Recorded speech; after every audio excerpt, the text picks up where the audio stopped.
ദൈവത്തിന് സ്തുതി. പ്രഭാതകിരണത്തിലേക്ക് എല്ലാവർക്കും ആദരവോടുകൂടി സ്നേഹവന്ദനം. ഇന്ന് ഡിസംബർ മാസം 1-ാം തീയതി 336-ാമത്തെ ദിവസത്തിലെത്തി. അങ്ങനെ ഈ ചെറുകിരണം ആണ്ടിലെ ഒടുവിലത്തെ മാസത്തെ ഇന്ന് തൊട്ടല്ലോ. ഇനി വെറും 31 ദിനങ്ങളാണ് 2020 കടന്നു പോകാനായിട്ട് കാലത്തിൻ്റെ കണക്ക് സഞ്ചിയിൽ ശേഷിക്കുന്നത്. നമ്മുടെ കർത്താവും രക്ഷിതാവുമായ ക്രിസ്തുയേശുവിൻ്റെ ജനന പെരുന്നാളിലേക്കുള്ള നോമ്പിൻ്റെ നല്ല തീർത്ഥയാത്രയും ഇന്ന് പൊതുവായി ആരംഭിക്കുകയുമാണ്. ജീവിതം ഏതാണ്ട് പൂർണ്ണമായി തന്നെ താറുമാറായി എന്ന് ബോധ്യപ്പെട്ടതിന് ശേഷം പാവം മറിയം തൻ്റെ ചാർച്ചക്കാരിയായ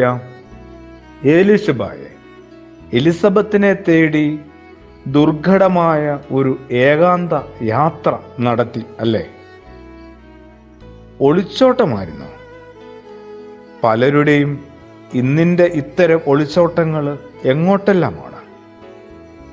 സ്വയഹത്യയിലേക്ക് കുഞ്ഞുങ്ങൾ പോലും ധൈര്യത്തോടെ അകന്നു പോകുന്നു, അല്ലേ?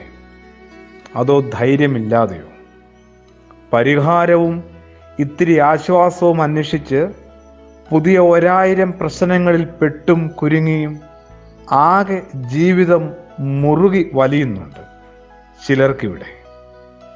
നമുക്കൊക്കെ എന്താണ് സംഭവിച്ചത്?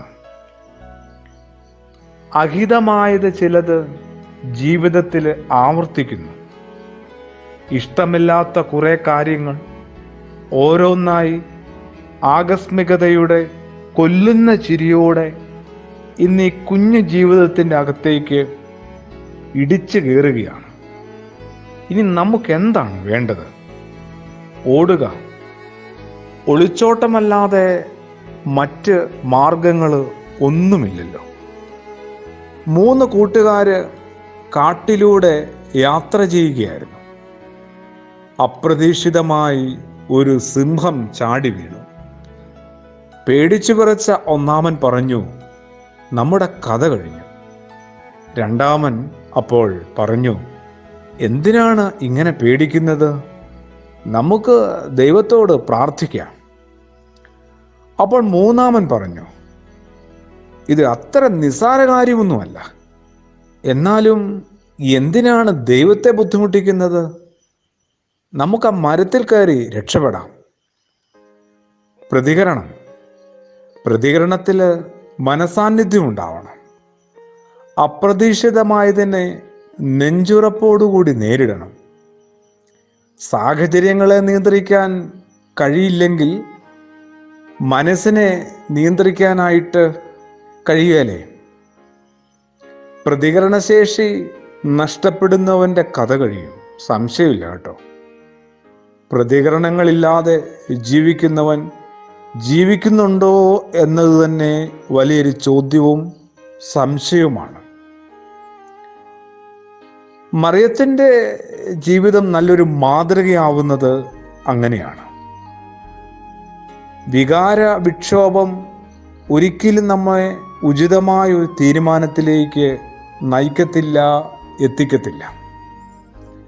ഭയം, ദേഷ്യം, മടുപ്പ്, സ്നേഹം തുടങ്ങിയ വികാരങ്ങൾ മനസ്സിനെ നിയന്ത്രിച്ചാൽ എടുക്കുന്ന തീരുമാനങ്ങൾ ഭ്രാന്തമാവുകയും ചെയ്യും, ഒപ്പം ഫലശൂന്യവും. വികാരങ്ങൾ മനസ്സിനെയല്ല, മനസ്സ് വികാരങ്ങളെയാണ് നിയന്ത്രിക്കേണ്ടത്. പതിയെ മറിയം മലനാട്ടിലേക്ക് അതിവേഗം ഒരു യാത്ര തിരിക്കുന്നത്, എലിസബയെ സന്ദർശിക്കാനായിട്ട് പോകുന്നത്, തൻ്റെ ഉലഞ്ഞുപോയ ജീവിതത്തെ ബലപ്പെടുത്താൻ. തീർച്ചയായിട്ടും ജീവിതത്തിൽ അഹിതമായത് എന്തൊക്കെയോ സംഭവിക്കുകയാണ്. ഒന്നും അങ്ങോട്ടൊരു മാനുഷിക യുക്തിക്ക് ചേരുന്നതല്ല. എന്നാലും അവയെ ഉൾക്കൊണ്ടേ മതിയാവും. കാരണം ദൈവം അയച്ച ദൂതനാണ് തന്നെ തേടി വന്നത്. മറിയത്തിന് നല്ല നിശ്ചയമുണ്ടായിരുന്നു. മറിയം സന്ദർശിക്കാനായിട്ട് പോകുന്ന എലിസബത്തിനും ആ നിശ്ചയമുണ്ടായിരുന്നു. പ്രാർത്ഥനയോടുകൂടി ആമേൻ.